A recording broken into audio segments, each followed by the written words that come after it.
Devo admitir que é a primeira vez que ouço alguém se arriscar a colocar um prazo tão curto para uma operação dos Estados Unidos na Venezuela. Na sua lógica, na sua argumentação, o que pode acontecer exatamente daqui até terça-feira?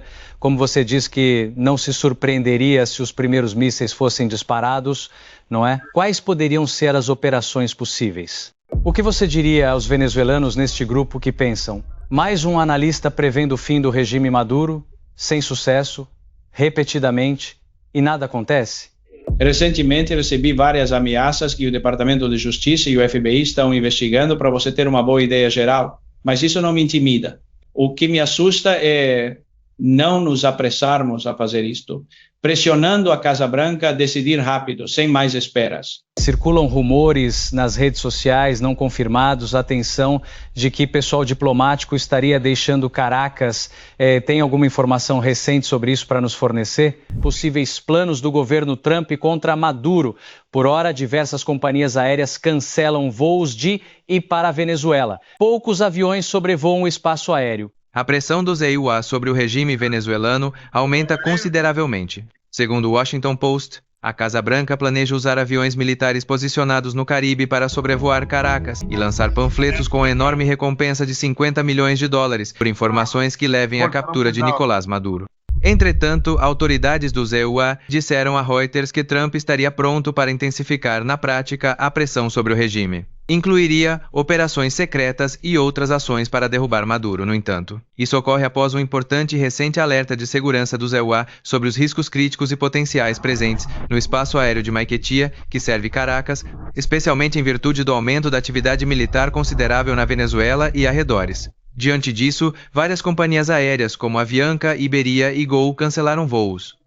Está aqui conosco o Luiz Quiñones, veterano da Marinha do EUA e um grande e renomado especialista em segurança internacional. Obrigado, prazer em estar aqui.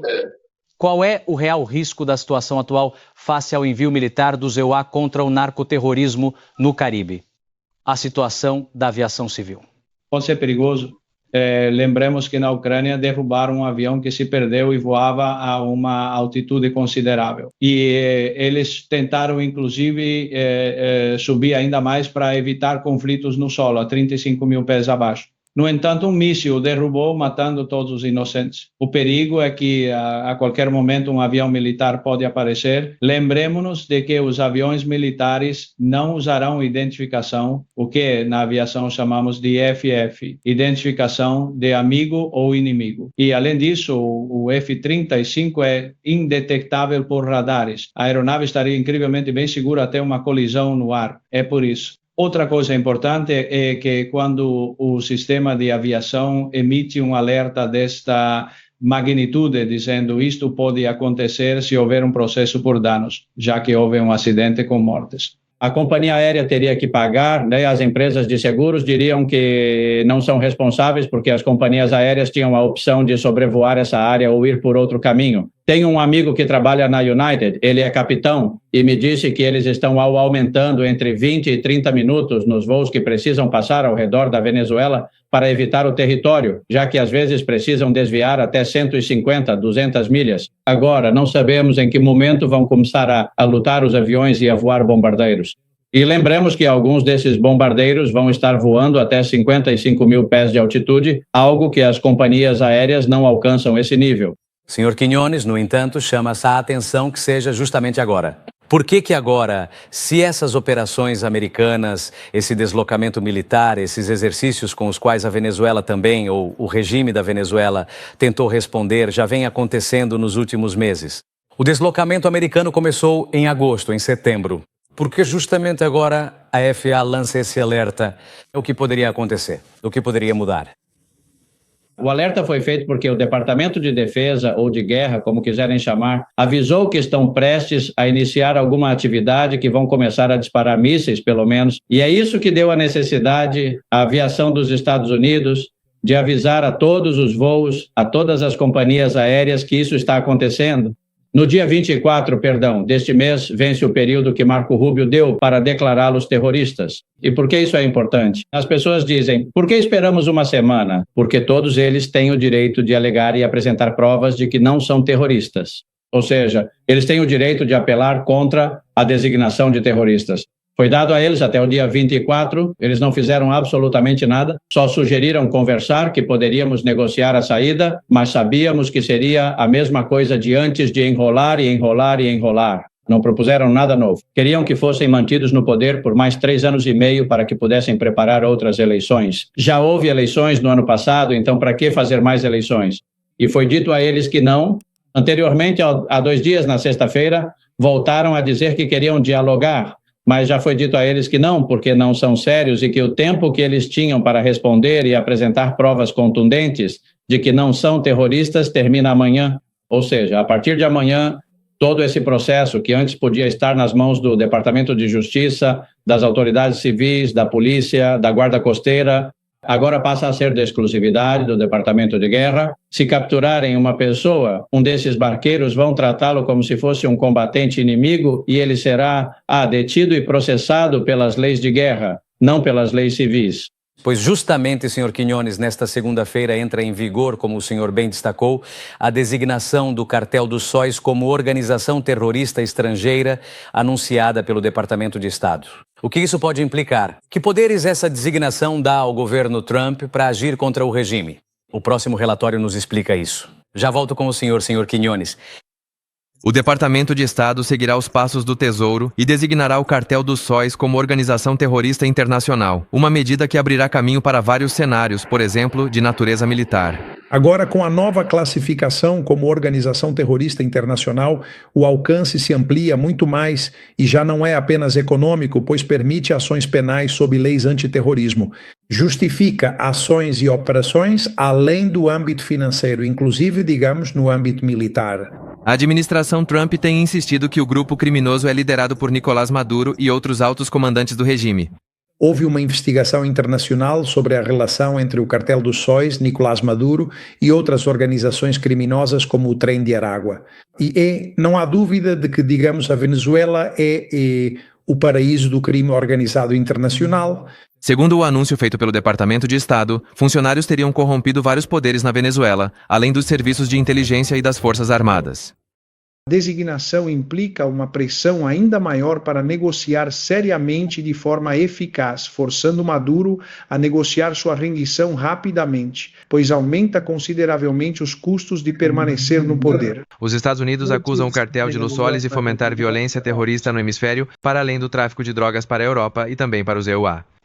Senhor Quiñones, retomando esse importante relatório sobre as portas que se abrem com a designação do Cartel de Los Soles como organização terrorista estrangeira pelo Departamento de Estado. Militarmente, em termos operacionais, quais implicações práticas essa designação pode realmente acarretar? Deixe-me lembrar o que aconteceu com a Al-Qaeda quando seus membros foram designados como terroristas internacionais. Nós sabemos bem o que aconteceu.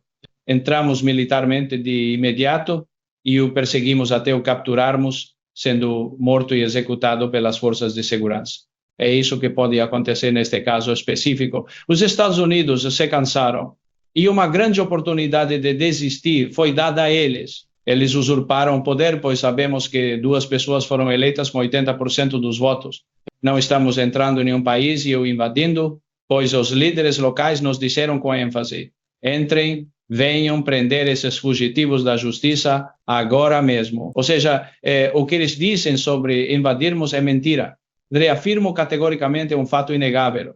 Os líderes nos deram sinal verde com certeza absoluta e total. Verão mísseis em breve, talvez hoje à noite até terça. Atacaremos a resistência inimiga, incluindo antiaéreos, depósitos de drogas e laboratórios, com determinação. Faremos isso sem hesitar, de forma implacável e decisiva. E se, mesmo assim, eles não se convencerem a se render, então, sem dúvida alguma, entraremos em breve na segunda fase com o envio de mais tropas de experiência inteira para o combate. Infelizmente, mais de 7.500 membros do Afrika Korps, antes conhecidos como Grupo Wagner, que iniciaram a guerra na Ucrânia, ainda estão presentes e atuantes lá. Além disso, há outros 7.000 cubanos das Forças Armadas enviadas desde a época de Chávez que estão infiltrados lá e defenderiam o regime. Estamos a falar de cerca de 15.000 pessoas. Não temos 16.000 fuzileiros navais prontos a entrar, e, portanto, não os vamos conseguir retirar só com força militar aérea. Precisamos entrar em operações especiais e lutar como em qualquer combate, tal como no Iraque e também no Afeganistão.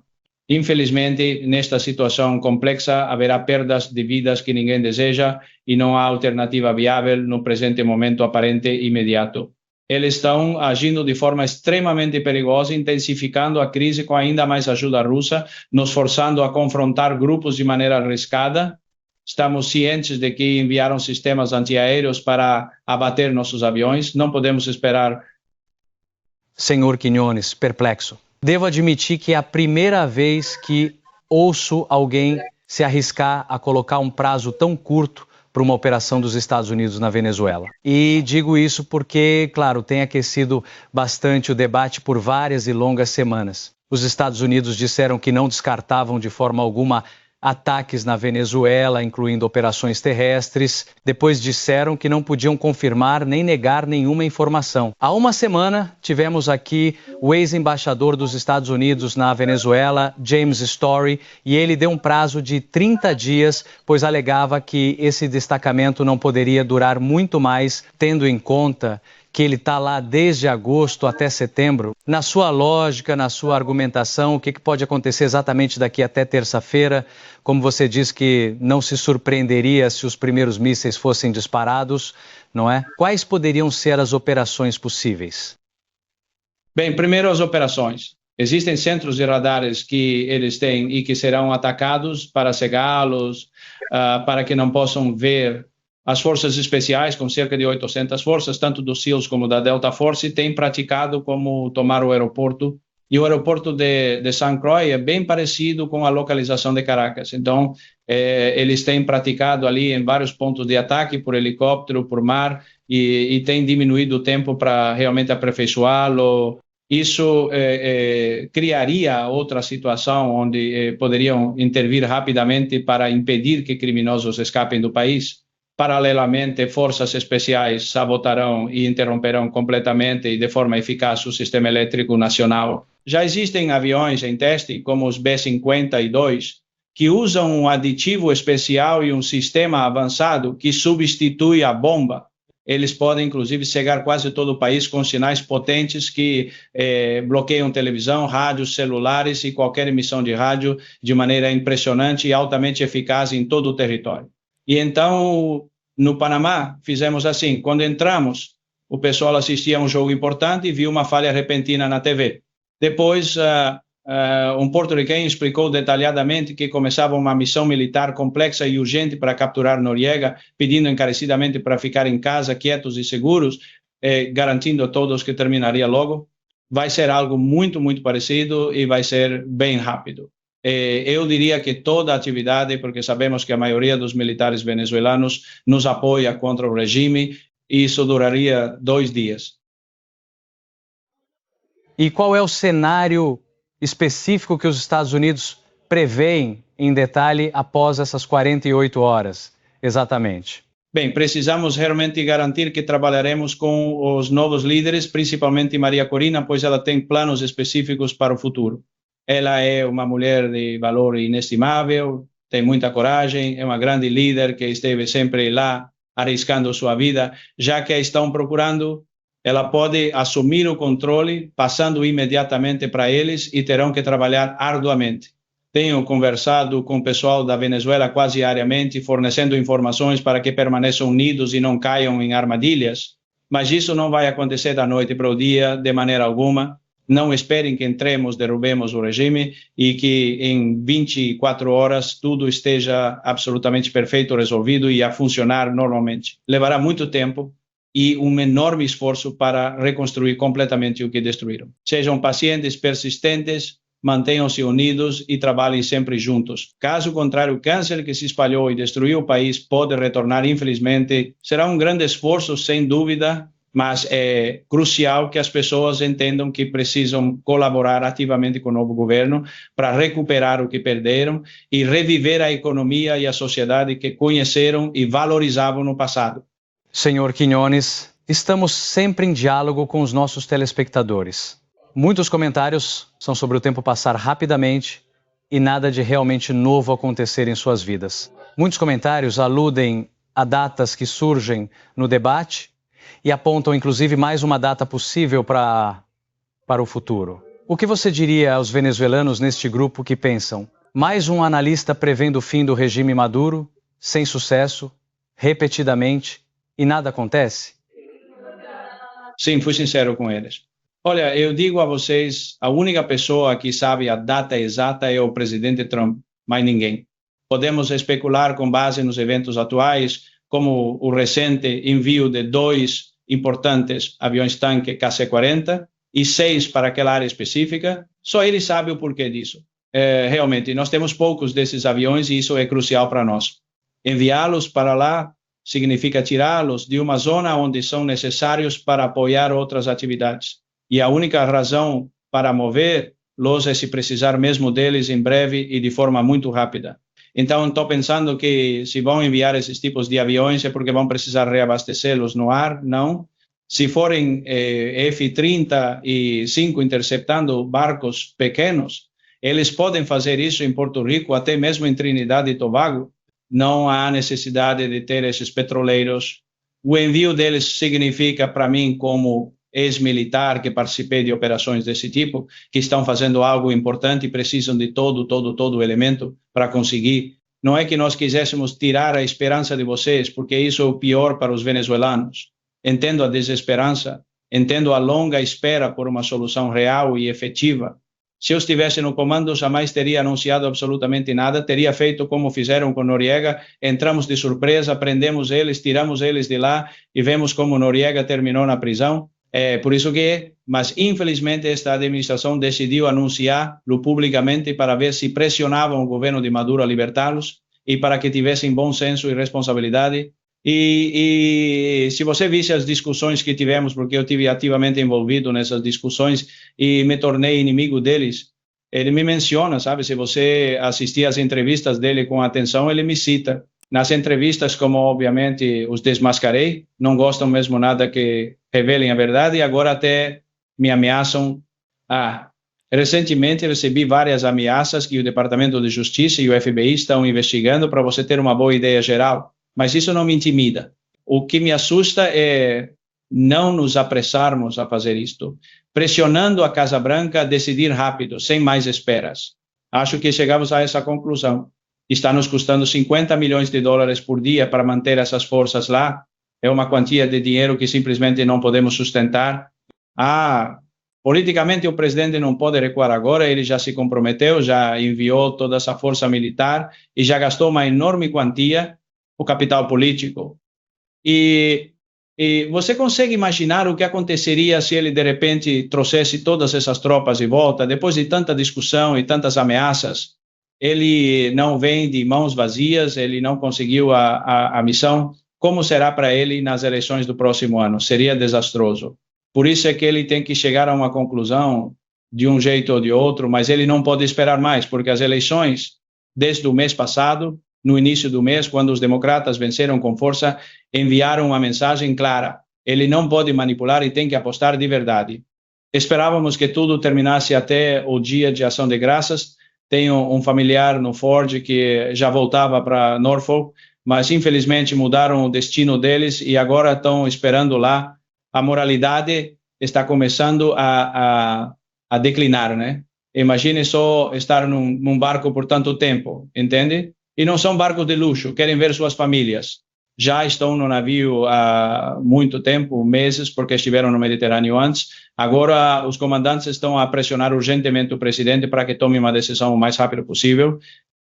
Se vamos usá-los, usemos agora ou mandemos de volta. Mas se mandar de volta, pense muito bem no alto preço político que vai ter que pagar.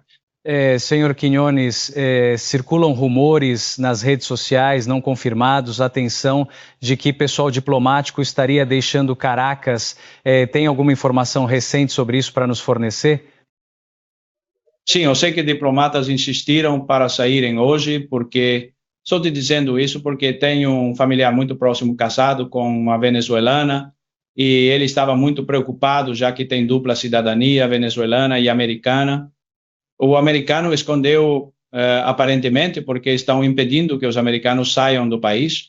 E acreditamos que eles usam isso como um escudo, colocando-os ao redor das casas deles para evitar que os bombardeemos. E ele me disse que eles pegaram um voo da Laser e que esse voo da Laser estava realmente muito lotado, sem mais vagas disponíveis, e que muitos diplomatas que estavam viajando sob ordens oficiais tiveram prioridade. E muitas das pessoas da Venezuela que iam por outros motivos não conseguiram embarcar por falta de espaço, e disseram-lhes que iam tentar arranjar outro voo ainda hoje à tarde para que pudessem partir, mas isso é um indicativo claro. Também sabemos que eles foram instruídos a não se aproximarem a 80 quilômetros das fronteiras entre a Guiana, o Brasil, a Colômbia e a Venezuela. O aviso tão específico para não entrarem nessa área só pode significar uma coisa: haverá algumas atividades importantes acontecendo ali.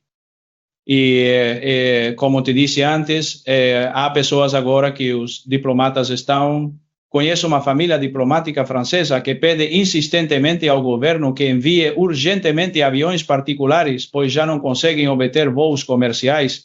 Então, a preocupação deles é que, se há tanta urgência, pelo menos os mandem para Trinidad e Tobago para irem de barco e de lá pegarem um voo. No entanto, há muita preocupação entre os funcionários e as empresas internacionais com pedidos para deixarem o país o mais rápido possível. O que o presidente Petro deve estar a pensar agora mesmo na Colômbia, onde existem grupos narcoterroristas como o ELN, considerados pelos Estados Unidos da América? O que a presidente do México, Claudia Sheinbaum, deve estar pensando agora sobre a designação de organizações terroristas atuando contra os cartéis mexicanos? Olha, o problema é que narcogovernos precisam muito uns dos outros para manter o controle, e isso está agora chegando à Espanha. Acabamos de ver que apreenderam um navio com quase 2 toneladas de cocaína em frente a Dubai, nas águas dos Emirados Árabes. Lá, o tráfico de drogas é algo muito sério, passível de pena de morte, eles não brincam. E que eles tenham arriscado levar isso agora é um escândalo tremendo, porque como é que esse barco entrava e saía? E quando decidiram investigar a fundo, descobriram que de fato levava drogas. Então, há uma grande investigação em curso. O que sempre defendi e continuo a pedir ao governo colombiano é que se mantenha fora deste conflito. Defender criminosos ilegais que usurparam poder absolutamente não é do interesse deles de forma alguma. É claro que o roubaram, isso é óbvio, evidente, inegável e flagrante. Além disso, Petro deveria se preocupar em enviar todas as forças possíveis e necessárias à fronteira com a Venezuela, a fim de prevenir a entrada dos criminosos perigosos do trem de Aragua sem demora. Como eles chamam, grupos vão para o lado da Colômbia para se juntarem às forças armadas ilegais e, desse modo, darem início a uma outra guerra de guerrilha, tal como aquela que infelizmente tiveram no passado. 20 anos, 30 anos que mataram 100 mil, 200 mil pessoas. A Colômbia não pode mais passar por isso, já abandonou isso, já pediu a paz, ok? Por que se meterem de novo quando não tem nenhum interesse real em defender os criminosos que destruíram a economia do país? Para mim, e eu tenho dito, tenho publicado em cada entrevista, digo, Petro tem que se preocupar com seu povo. Se ele é colombiano de coração, que se preocupe em impedir que criminosos entrem para prejudicar os colombianos. Isso é a simplicidade, porque o resto não tem nada a ver com isso. A mensagem de Luiz Quiñones, veterano da Marinha do EUA e especialista em segurança internacional. Obrigado, senhor Quiñones, por estar aqui conosco. Muito obrigado pelo convite.